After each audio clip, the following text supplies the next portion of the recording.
What's on the agenda for the new government's first cabinet meeting? Was Black Friday a hit or miss for retailers?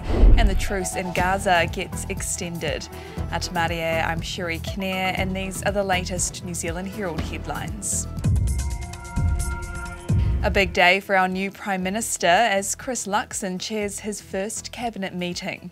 Ministers from our first three-party coalition of National Act and New Zealand First were sworn in yesterday. Luxon says today's meeting will lay out expectations, and at tomorrow's meeting they'll discuss items like agreeing to a 100-day plan.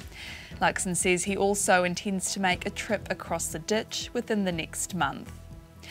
Meanwhile, the new government's being challenged on how it will accelerate New Zealand's transition to clean transport. The now in power National Party campaigned on ending subsidies for purchasing electric vehicles by the end of the year.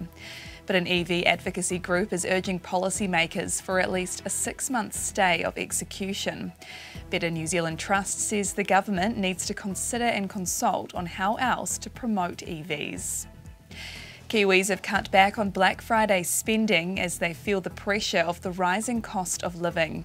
Worldline NZ's data shows consumers spent $126 million on Friday and Saturday, 5.8% down on last year.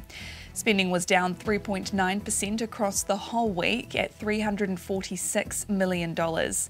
They say the budget pressure on households is likely behind the decline, and there's been a pattern of reduced spending in recent months. In world news, the humanitarian truce in Gaza has been extended by a further 2 days. The deal between Israel and Hamas had been due to expire today. CNN reports 58 hostages have been freed in the first 3 days of the truce. So far, 117 Palestinians have been released. And a court in China has begun compensation hearings for the Chinese relatives of passengers on board Malaysia Airlines flight MH370. The plane mysteriously disappeared over the Indian Ocean almost a decade ago.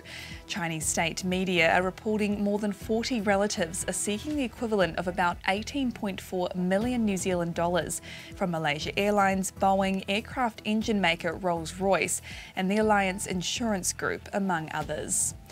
And those are the latest New Zealand Herald headlines. For more news worth knowing, head to nzherald.co.nz. Kia pai te rā.